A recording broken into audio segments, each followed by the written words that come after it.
Here to take it up is founder of OutKick, Clay Travis. I said your name right there, Clay. I appreciate it. Hey, I've got three first names, Richard Clay Travis. I was named after my two grandfathers. You got three first names, you're always I could have got one of them. up. Yeah. Richard Clay Travis? Yeah, it's full name. My mom liked Richard Clay better than Clay Richard. So in the South, a lot of times guys go by middle names, not uncommon. So Clay Travis. So I've always been Clay, yeah. So what do you make of this? Is this Joe Biden's fault, this divide, or Obama's fault, this divide in America, or is this just the natural consequence of our time?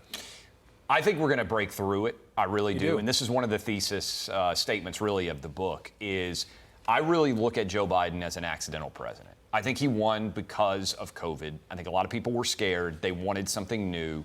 And he sold America on unifying the country, and it hasn't happened. And if you look at Biden as an accidental president alongside of Jimmy Carter, who I think was also an accidental president due to Watergate, I think there's an argument that there is a desperate craving for normalcy. Reagan represented it in 1980. Bill Clinton represented it in the 1990s, leaving aside the sexual scandals, but in terms of his actual management of the country.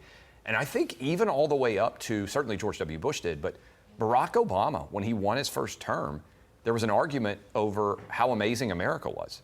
If you go back and look at Obama, and I argued this in the book, you go back and look at Obama 2008, it would be basically a Republican campaign now. Yeah. In many ways. And what he argued was that America was not in policy, but in messaging. Yeah, what he argued was that America was so exceptional that even he, a mixed-race kid from Hawaii, could rise to the highest office in the land, which is the promise that we sell to everyone in America, that everyone's son or daughter could one day rise up to be president of the United States. That's what we all want to believe, regardless of where you start. That's the message that Obama sold. That's the message that Bill Clinton sold in '92. And it's the message Ronald Reagan sold in 1980. Yeah. And what are we selling now? A book? You are, yeah, well, hopefully a lot of copies. Hopefully a lot of copies. No, that book right now, number 6 overall. But what we're selling now, I think, is you are captive of your identity, your sex, your gender, your race defines you in a way that I think is fundamentally broken. And identity politics, I think, is the root evil of American disunion right now. So yeah, let's talk about the book. Well, the book is called American Playbook, A Yes. Guide to Winning Back the Country from the Democrats. I'm not going to put words in your mouth, but you were talking about identity, but Joe Biden at every turn does. He plays on that and he preys on that and he lies about it. But continue and talk about Well, I mean, I think, look, in the book I argue a big part, Ketanji Brown Jackson. Joe Biden, to me, the noxious, toxic quality of identity politics, he said, I'm going to pick a black woman and put her on the Supreme Court. That's the promise he made. He could have picked Ketanji Brown Jackson, put out a list of 20 different contenders, and said she's the best. He actually took away that achievement from her because instead of saying, considering 100% of the available jurists out there, I have picked Ketanji Brown Jackson, he said, I'm automatically going to limit my search to only 6% of the population, roughly, black women in America. Even a smaller percentage if you consider black women who are lawyers in America.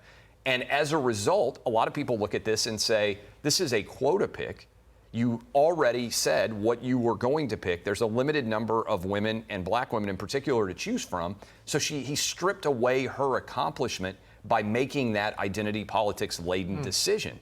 And so I think that's representative of this sort of argument. The argument I make in the book is that Democrats took from Barack Obama the lesson that if they pick a minority candidate, they win. And what they missed is he's a really skilled politician. Because Kamala Harris got rejected when she ran. Cory Booker got rejected when he ran. And by the way, Hillary Clinton tried to make her entire campaign, I'm with her.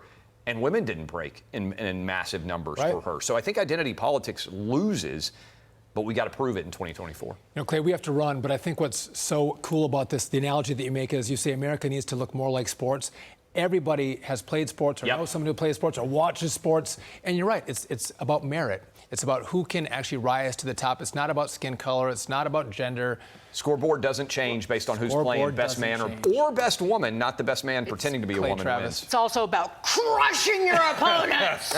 Clay Travis, you're the best. Thank you all. Good luck. Hey, you guys are doing good work. I appreciate it. Thank you so much. We appreciate you. Clay Travis here with